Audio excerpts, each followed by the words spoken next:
Okay, guys, thanks for joining the Lockdown Library on World in Motion TV here. Firstly, Sam and Joe Simmonds, welcome. How have you both been during lockdown? Sam, we'll start with you. What have been, not a lot, presumably. Yeah, not too much outside the house. I'm quite lucky, to be fair. I've not long moved into my house with my girlfriend. We bought the place in, I think, August last year, moved in October. So it's actually given us some time to do some renovations, sit in the garden, cut the grass. But the more that goes on, I'm cutting the grass every other day at the moment. So, I'm getting a bit bored of it. But yeah, the weather's been lovely. So we've been pretty lucky with that. I think that's helped a lot, hasn't it? And Joe, similar sort of story for you? Yeah, I've been in my house just under a year now. I'm doing the same. I'm actually currently getting my garden done. So it's given me a bit of time to do a bit in my garden. And luckily I have a housemate, Max Padilli, who plays rugby at Exeter as well. So with running and gym stuff, it's been nice to have a partner to be able to do it with. So that's been good. Yeah.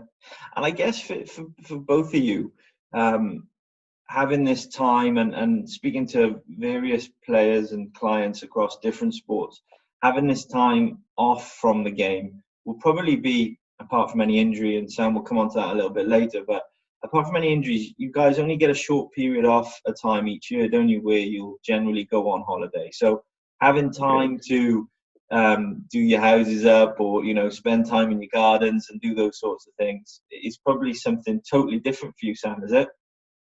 Yeah, it is. Yeah. Like you said, apart from when I have been injured in the past, like this is the longest period of time where you haven't played rugby or haven't, been within contact training or stuff like that. So I think the first, 4 weeks to 2 months was quite nice. A nice time to, like I said, just be at home and do things that wouldn't really have time.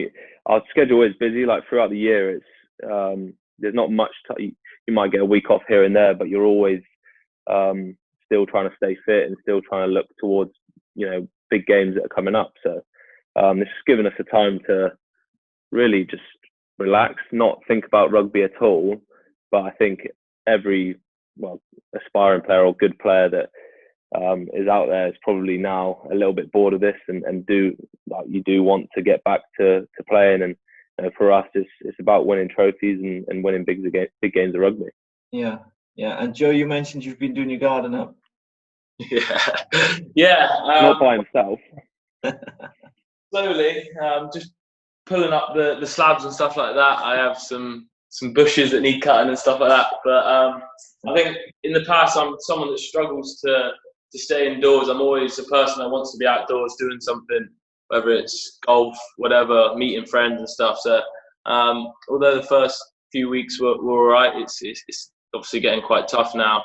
I'm quite an active person, so staying at home is quite tough for me.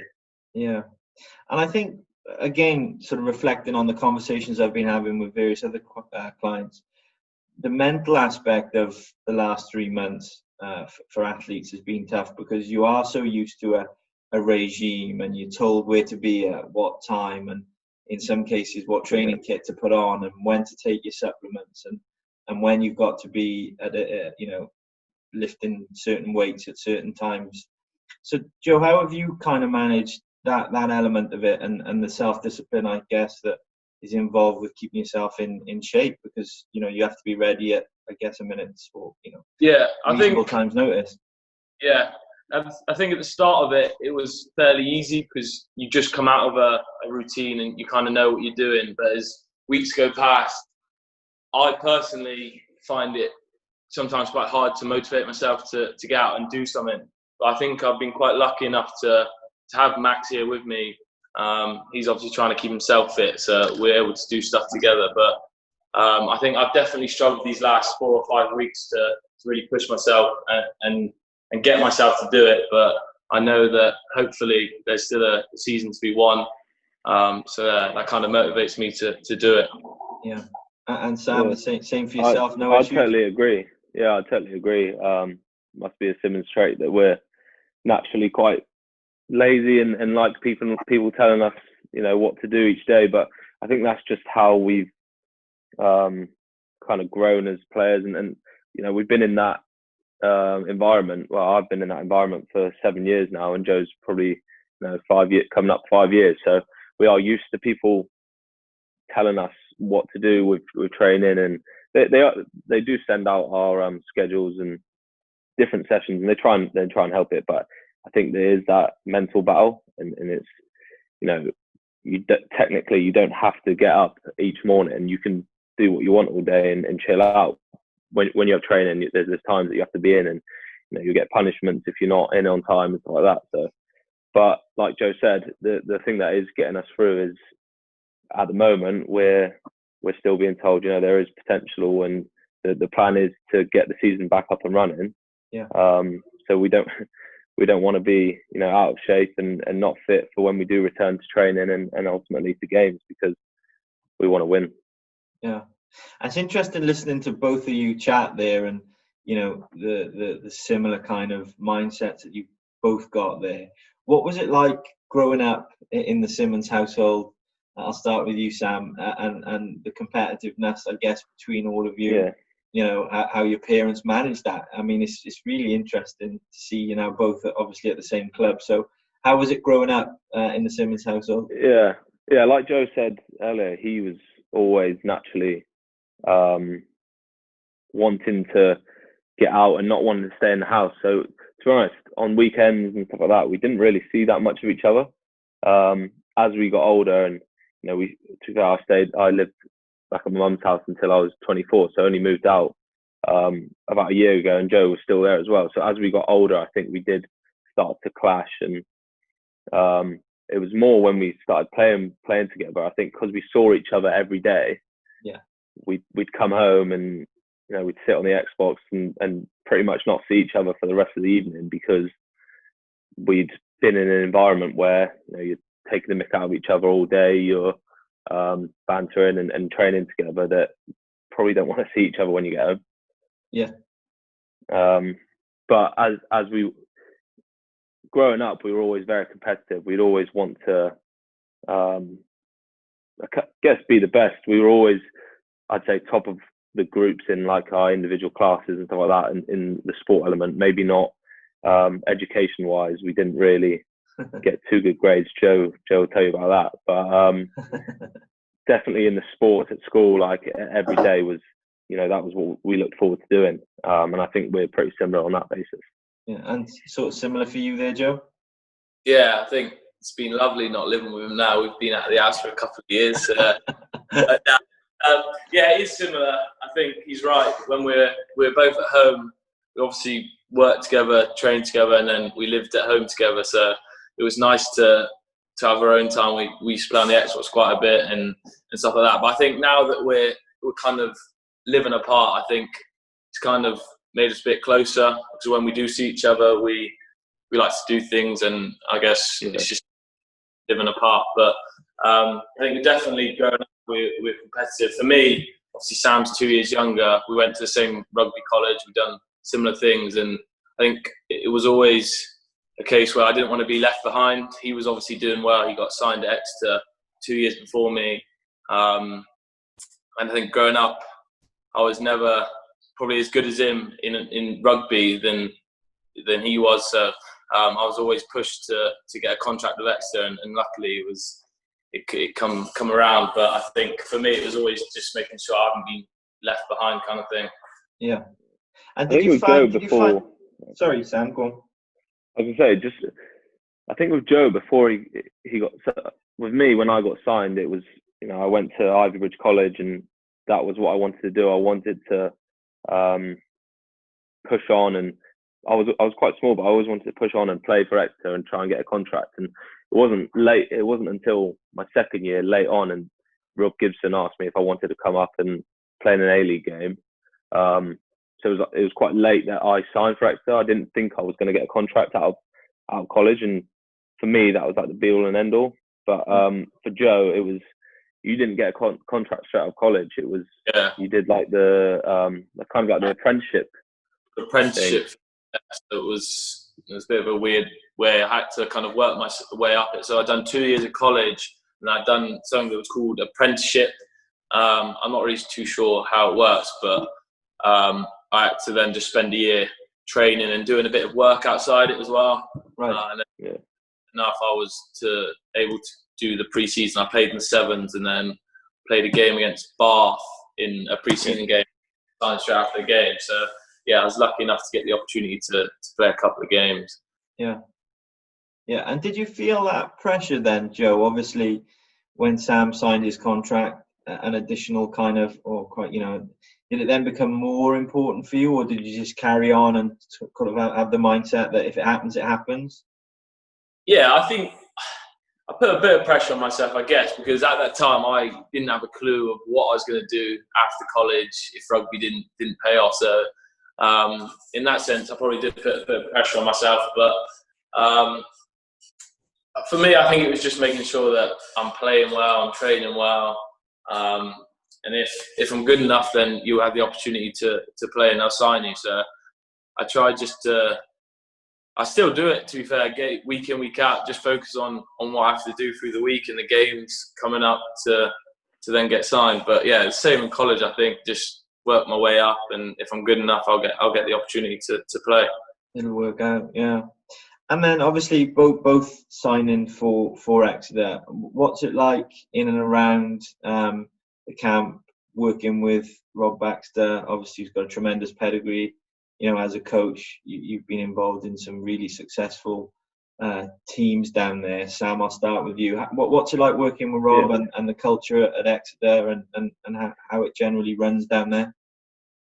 I think with Rob, that the best trait he has is that he's very real, and he comes across like that in the media as well. But that is genuinely what he's like. He'll tell you what he wants from his team, and if you're not willing to come together as a 15 or a 23 or even a 60-man squad, then you kind of do get phased out. He won't stop you and say you're not working well enough, like the contract's done, but he has almost like an arrowhead of how he wants his team to go, and in his selections and in his how he signs players is huge. Like that's what he looks for. He wants people that want to win things. He doesn't want the best player just because they're known for being the best player in the world. If they're not going to work towards something as a team, probably won't work in the environment that he's created and what the players have created over the time. Yeah. But yeah, obviously I've not really been coached by many coaches. The only coach I've been coached by is obviously Eddie Jones and the England setup, and Rob Baxter. And they're obviously, it's very different environments, but I definitely do get on with how Rob coaches, and he'll tell you what he wants. And if you're someone that just listens to that and goes and does your job, you're going to have a good time down there. And the same there with you, Joe. Obviously, Sam mentions the culture and conforming to that, buying into it. It's the same sort of thoughts on that for you. Yeah, I think the culture comes through the coaches, and I think you see as players, we say it a lot, but we kind of are like a family. We're all so close, and I think with new players coming in, they're always quick to say how easy it is for them to fit in and get along with everyone. I think that comes down from Rob and the other coaches as well. And like Sam said, with people they bring in, I think Rob is quite smart with who he brings in. He brings in people that he knows are going to work hard, and that's what Exeter kind of build their game on is working hard. And I think that's why it's been so good these last couple of years, is who Rob's brought in. Yeah. And obviously, as a result then of the hard work, Sam, that has gone in, with Rob and Exeter. You were capped in 2018, 7 caps for England to date. How was that as an experience for you going into the camp for a first time, and your thoughts and reflections back on that? Yeah, it was tough. It was something that I hadn't ever experienced before. like I said, the only experience I had was playing for Exeter, and I only made my Premiership debut in February 2017, and then I made my England debut in November 2017. So it kind of just came so quick to me. And reflecting back on it now, I probably wasn't prepared as well as I could have been. Just not used to that environment, and I had never been involved in any sort of age level stuff. So under 16s, 18s, 20s. I know it's different, but they do filter down from the top team, the first team down through the age groups. That's how they want them to prepare. And I guess I was a little bit starstruck when I went in and started training with people that only 6 to 12 months before I was watching on TV whilst I was playing for Pirates, and then now they're technically, my teammates. And I think it did take me a couple days or a week or so to really get into the swing of things. But now having that and,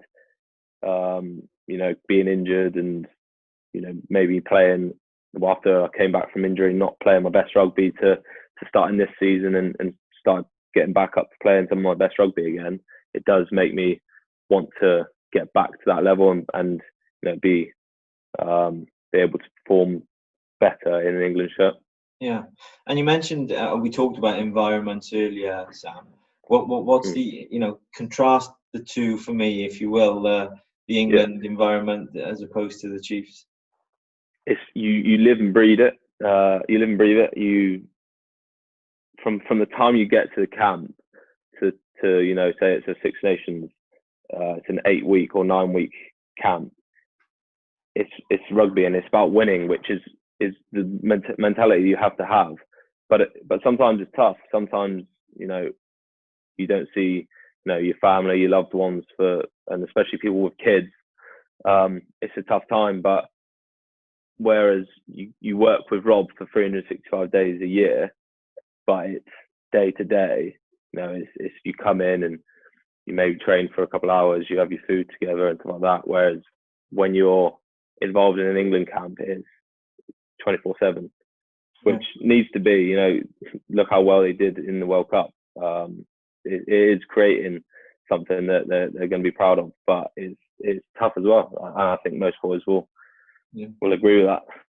And of course, the knee injury came then, which consequently meant you miss a large part of the 2019 season and obviously the World Cup.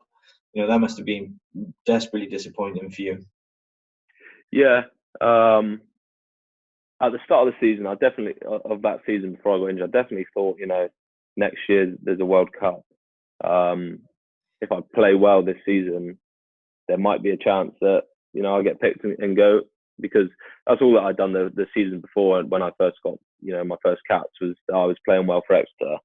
And I was, to be honest, I was just doing what I love to do and being on the pitch and enjoying it. And I said to myself, if I do that again, why not? There is a chance. But as soon as I got injured, that kind of went from my mind. I just thought, now it's about getting fit as quick as I can and as strong as I can and get back playing for Exeter again, because there's not, unless you are a very key player in that squad, there's a lot of players around me in my position that were playing well throughout that year. So unless I had 50 caps for England and I was a very cemented player in that squad, it was going to be very tough for me to play 3 games after an ACL injury and then get picked to go to an England camp where they're going to be away for 4 months and stuff like that. I was fit, but I wasn't ready my knee wasn't ready to do that. I needed to play 10, 15 games and stuff like that to allow me to get back to actually playing proper rugby. Yeah, I can imagine. And Joe, for you, kind of listening to that, obviously you must have been disappointed for Sam, but in terms of your own aspirations, your own game, I guess, breaking into an England squad for you will be a natural sort of desire for yourself. Yeah, I think any young or any English player that plays in the Premiership wants to play for England. But I think it's similar mindset that I had in college is just making sure that I'm playing well for Exeter and kind of being the best player I can be for Exeter week in, week out, being consistent, especially in my position. It's all about being consistent. That's what forward and foul and that do so well, is week in, week out they perform. So same with training. If I'm training well and in the week, it'll make my game better. So I think I just have to play well week in, week out, do what I do, and then maybe I'll get picked. But for me, it's just playing well for Exeter. Yeah, and you talk about consistency there. I've got a very interesting fact here, and I'm going to ask Sam if he knows it. How many consecutive kicks have you made this in this current campaign as it stands? I know we're on hold at the moment, but penalties and conversions. Sam, not to put you on the spot. Day, but I don't know if I got it right, Sam. So yeah, so we did a quiz the other day where it was all to our mates from back home, and it was 20 questions about you, and obviously you put this in. What he told me, but he has missed now, hasn't he? So yeah. So is it 37? It's 37, correct. Oh, yeah, okay. Yeah. And then I got one. Obviously, Ali's loaded these questions for me. And then I've got Joe. How many Joe? So to Joe about Sam, how many tries has Sam scored in all competitions this season? That wasn't part of your quiz, was it, Sam? No. I'm trying to think now. Season, I'm going to say 12. Oh, not bad. It's 13 in 17 games. Oh, I thought 12 as well. Yeah. 30. Listen, fair play, boys. You're obviously keeping an eye on each other. Yeah. Look, just in terms of where we are at the moment. Obviously, it's been a naturally frustrating time for the whole country. But there is almost like that light at the end of the tunnel now. We see that restrictions are starting to be eased, and I think even today there was, or over the weekend it might have been, the government announced that contact sports can resume training again. I'm not sure the exact date, pretty soon. What are you hearing from the club about when you possibly might be able to start going into training again and resuming some normality on that front? So we get a couple of days, don't we? Like every 2-3 days, and nothing's really put in stone at the moment. But we got an email to say that, what was it? The earliest that we could be in was the 8th of June. Right. Is that right? Yeah, I think so. So there's been, so Rob's trying to keep us as updated as he can. But obviously he doesn't know until he's told by, the government, that then leads down into PRL and stuff like that. So, it has, we've had various dates in the last month or so that have changed, which rightly so. But yeah, I think I'm hoping that we follow, the football. There's the Bundesliga that is back going now, and I think the NRL starts again soon, and Super Rugby. There's New Zealand teams, stuff like that. So obviously we're in a different position to them, but I'm hoping that sooner rather than later we get get back into training. I think the measures that the club have said to us, that if we do get back into some form of training, it will start with just groups of maybe 5 to 10 come in at different times and just doing individual running sessions. But at least we can get some sort of structure and see people that we haven't seen for months, albeit a good distance apart, but at least we can shout to each other. Yeah, exactly. And I think, for you guys, rugby, with it being such a contact sport, it's going to take you time, Joe, isn't it, to build back up to that level of or competition level, shall we say, because the game's so intense, and you can't just take chances with rugby and throw you guys back in there, because you can get hurt. Yeah. I think if we do get back, the focus is maybe having 4 weeks or something. So that even is another month out of playing and stuff like that. So you definitely need that in rugby.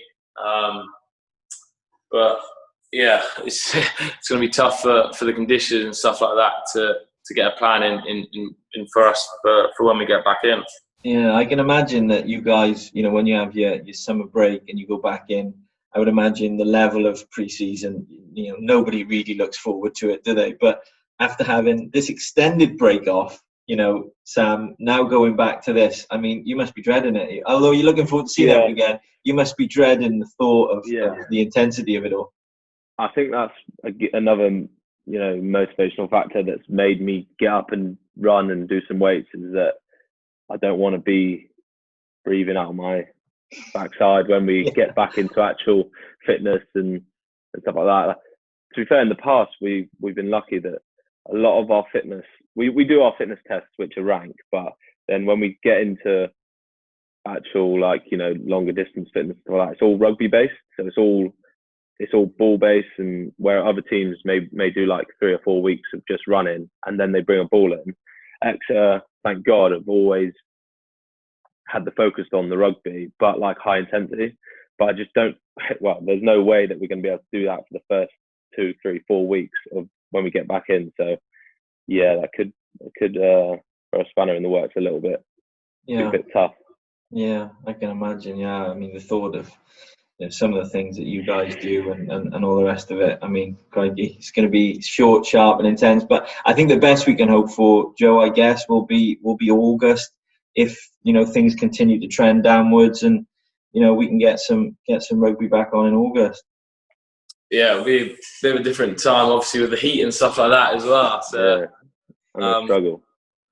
The last couple of finals, it's been like 27 degrees, isn't it? And that was tough as it is. But training and playing throughout August and stuff, yeah, will be a different story.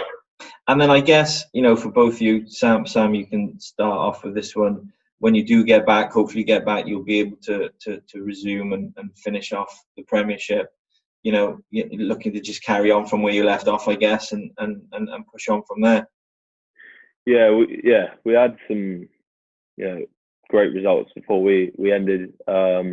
We put 50 points on Bath and Northampton at home, and there's different stories going to away grounds. But if we can pick up that sort of form when we do get back into it, when we're playing that well at home, we just want to keep marching on. Really, I think we've had some ups and downs in the season, but ultimately it's probably been one of our better seasons to date. Going well in Europe, home quarter final is huge for us, albeit that probably isn't going to happen now. But we still got some things to focus on in the Premiership to keep getting home semi-finals in the Premiership is massive. It gives you such a good advantage, which when you do want to push on into the final. So yeah, that'll definitely be our focus when we get back. And the possibility of playing games potentially behind closed doors, although we just don't know yet. I've been to Exeter a number of times. I mean, the crowd, Joe, is incredible at times, particularly when you guys are up and doing well. How much of a factor do you think that'll have when you go back if crowds aren't allowed to watch? Yeah, I think it'll be very different. But I think as a team, it's going to be a good opportunity for us to really see how good we are at home. It's going to be the same for both teams. Obviously, with no crowd, it's always going to be different. And I think it's going to be a bit weird. You'll probably be able to hear the coaches from the stands screaming at you a bit more. But they won't need to wear mics anymore to talk to each other. They'll just be able to shout. Scream it down. I think it's an opportunity to see where we're at. I think, looking forward to it. Yeah, it will definitely be something that we haven't experienced for a while. Probably take us back to playing at college games or even Colts games and stuff like that, where you don't have a crowd at all, because it is huge. When there is a packed out Sandy Park or for any home team, it is that it does give you a boost, and you do feel it when you're playing away and the other team's on top. It just does add to it. So it will be weird, but ultimately, we'll still have a job to do, and what we want most is to play rugby again, whether it's fans there or having to watch at home. Yeah, for sure. Guys, thanks very much. I've just got a couple of questions that I've been asking to all of our clients, just to round these videos off. So it's just a few short and sharp ones. Sam, we'll start with a question to you first. Your nickname amongst the lads? It's either Simo or Chesney. Really? So Chesney, yeah. Chesney for the ginger one off of Coronation Street. That's one of the funny ones we've had so far. And what about you, Joe? My main one is Sizzle. Bit of a weird one. We had a group. We were going to go bowling once, and my name was Joe Sizzle Simmons, and since then it's stuck. Everyone called. Yeah, I like it. Sid off Toy Story with my hair at the moment. Apparently, Sid, yeah. Dolly loves that one, don't he? I love it. Chesney's my favourite though so far. I love it. Great. Sam, best player you've played with?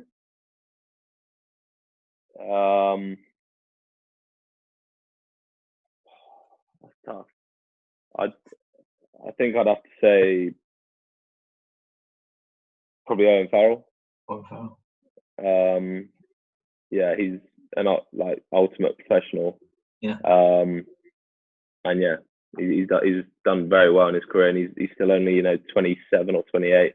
Yeah. To amount of how many caps that he's got and Lions, I think that's probably Owen Farrell, I'd say. Great. And you, Joe? Oh, it's a tough one. Best player I've played with. Or against? Is it played with or played with? That's coming next. Right, okay. I'm not going to say Henry Slade because I reckon Stuart Hogg, since he's been here, he's been good to play with. Yeah. Hoggy's very good. Here's a 10 with someone like that outside you. Yeah, I'll probably say him. Fantastic. And yeah, best player played against Sam. I'm going to say not because of how he played against us, because I think when I was on the bench, but Michael Hooper. Right. Stuart Hooper. Michael Hooper. Just because I think he's kind of more my build, more my size, and the things that he's done on a rugby pitch is very good for someone of I think he captained the Wallabies at 21. And yeah, I'd say someone that I'd probably looked up to growing up a little bit. Very good player. Yeah, and Joe? Probably, actually, when I played against Clermont, I was about 19 in Clermont also, and played against Yato. Right. Absolute beast. Yeah, and he's just massive, so strong, so quick. So I'd probably say, him. He's the hardest one I played against. I didn't play that game. I think I was at Pirates or something like that. But literally, all the boys have said that's one of the best players I've ever played against. Really? They said they saw him 1 minute, and then the next minute he's under the sticks. Just crazy. Ridiculous.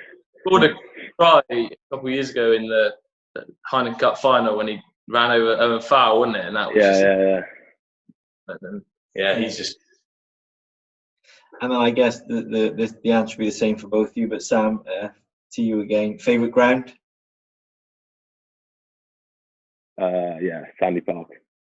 And Joe? I was going to say other than Sandy Park, but yeah, definitely Sandy Park. Yeah, and what about other than Sandy Park then? Where else? Where would you rank? I really like playing at Gloucester, Kingsholm. It's I think it's similar size ground as Exeter, but they're very loud. Yeah. Yeah. The Shed. The Shed. Yeah, going mental. But Sandy Park, and then probably Kingsholm. And Joe? Mine would be Toman Park, the Munster one. Yeah. That was crazy when we played that in the Champions Cup. That was mental. It was like 27,000, but it was so loud. So I'd probably say, very loud and very windy. It can be a nightmare for kicking. Yeah. Okay. Roommate. Now, don't tell me you room together. Surely not. No. They get their own. I don't have a roommate. Yeah. Really? Cap players get their own room. Really? Is that no. That's the rule, is it? Forwards. I think that's Rob Hunter's doing that. Is thinking that. Well, he's right, but we're the most important players on the team. I think he thinks so. Right. And the biggest. So we're lucky we get our own room most trips. Yeah. And Joe? Mine would have to be Stu Townsend. We're together most weeks. Yeah, and he doesn't snore. He's easy to room with. So yeah, I'd have to go with him. Yeah. He doesn't snore. Whenever I've stayed with him, he snores well. But he's heavy breathes anyway. Yeah, Stu. I'd say Stu was a good roommate. He's always the life of the party, isn't he, Joe? Yeah. Absolutely loves it. Sam, career low and career high? Career low, yeah. Probably doing my ACL. That was pretty. I wouldn't say dark time at the start, because at first I thought physios told me, "Nah, it's not your ACL," and then come in on the Monday, and then Jamie, the head physio, they must have had a look at the mechanisms of the injury and how I did it and stuff like that. Said, we're just going to send you to get a scan just in case. And then throughout that week before the results came back, I started to worry a little bit and stuff like that. And then he said, yeah, obviously they've had the results back and ACL, but I had quite a good, quick return. It's definitely the hardest I've ever worked in my career. Yeah, such hard, long days, double gym sessions and lower body and stuff like that. It's just tough, but I'm glad I worked that hard then to get me fit. And then career highs, I'd say it was winning the Premiership. Winning the Premiership, one, and then being able to play as siblings together definitely is up there, because it's one thing playing with your friends and your best mates, but to be able to have both, our names on the back of our shirts and run out together most weeks, when we're playing well and stuff like that is definitely I found very proud for me. And then parents, dad's very emotional and stuff like that. So every week, I would imagine. Yeah. And what about you, Joe? Your career low and then career high? Career low would probably be losing the Prem final. And I'd say career high, obviously playing with Sam is great. And I think getting to the Prem final as well was a career high for me. But then, obviously losing it as well was the low. But mixed emotions there. I think in the first time I got to the Prem final, I was happy just to be there. We obviously got so far. I've never played in Twickenham in front of 78,000 people, whatever. But I'd say the second year, losing it was probably the hardest one, because you've done it before, and to lose it again was tough. So that's probably my low. Especially in that manner as well. I was only on the bench last year, but to see the team play so well throughout the whole game, and you know how good a team Saracens were that year, and you look at how their star-studded team and how big some of their players were, and to have to lose in the way that we did so late on was pretty tough. Yeah. And the high for you, Joe? I'd probably say playing our first game was Leicester away, wasn't it, Sam, that we both got on together? Yeah, I only got about 3 or 4 minutes, I think. Just playing together, and obviously our parents watching and stuff like that. That's probably the high for me. Yeah. It's a feeling that is hard to get anywhere else, really. To be able to stand behind each other before you run out is pretty cool. Yeah, I guess the ultimate then would be for you both to play for England in the same team, right? Yeah, I don't think Dad would be able to cope with that. That would be that'd be great. To be able to sing the national anthem together. It's something we never really talked about. It's not so. We don't really talk much about what we do, Joe. After it, it's like well, That's pretty we cool. did that, and it's pretty cool. Yeah. So hopefully we can do that one day. Yeah. Okay. And then last couple, favourite boots, or what boots you wearing at the minute, Sam? Okay, favourite boots. My boots at the minute, I don't really like them, but I like them. So they're the Nike Phantoms, is it, Joe? Yeah, that's right. Yeah. Then they're such a nice fit, but I'm wearing like the salmon pink ones at the moment. Oh. And I don't really like the colour. I hate wearing black boots. Right. So I can't really wear black or white boots. So it has to have some sort of colour. But I'd say my favourite ever boots were like the old style Nike Mercurial Vapors. Yeah. Like the R9 ones. Yeah. I've got a gold pair actually. I bought a gold pair like 2 years ago when I was injured, but I've never been good enough to wear them. So they're in the box. Joe's got his head down there. He's either thinking about his boots or he's disgusted about the fact that you've been buying a pair of gold boots. Mine's quite easy. I wear the Adidas Predators at the moment, and I've tried to change, but in my head I just can't kick with any other boots than Predators. Yeah. I'd probably always stick with them. But my best boots, it's a tough one. I used to wear, they're really old, but they're like grey and yellow F50s. They had like this little strap on them years ago. I'd probably say they were my best boots. Yeah. Oh, actually, I'm going to change mine as well. My favourite ever boots were the green Adi Zeros that the rugby, like they were the first rugby ones that they brought out. Sonny Bill Williams used to wear them, and Digby Iwana used to wear them as well, and they were unbelievable boots. Yeah, interesting choices there for the pair of you. And finally, the lockdown lid. We touched on it before we started recording. Joe, yours just looks like it's been shaved off, but it's a bit of shape with yours, Sam. It looks like it's a decent job. Whoever's done it. Yeah, I got the missus to do it. She's done it twice now. I normally like to get my hair cut 2 or 3 times. Once every like 2 or 3 weeks. Yeah. So this has been quite a tough period, but I've let her have a little hack at it, and she did all right. She did all right the first time. The second time, I got a little bit annoyed in how long she was taking, and I took it up a bit too far and took a clump out of it. So I've left it now for a couple of weeks, but yeah, not as bad as some people's. Joe, you've just whipped yours off. Yeah, I think I'm gonna have to trim around the sides a little bit. It's all a bit similar length. Looks like a tennis ball. Let the top grow.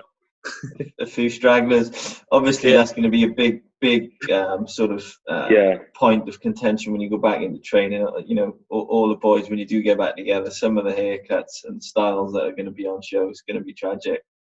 Yeah, well, Nosey dyed his and then has given himself a Mohican. Stu Townsend, isn't it? Stu Townsend is always bad, but who else? Dave Ewers is like a Mohican as well. Yeah. The Barbers are going to be laughing after this, aren't they? Oh, I tell you what, trying to get an appointment with the Barbers would be an achievement, I think, wouldn't it? It's the first thing. But guys, listen, thank you very much for your time. It's been great to chat to you both. And obviously, when you do get the chance to go back to training, you know, best of luck with it and for the rest of the season. Thank you very much, mate. Yeah. Good to chat to you.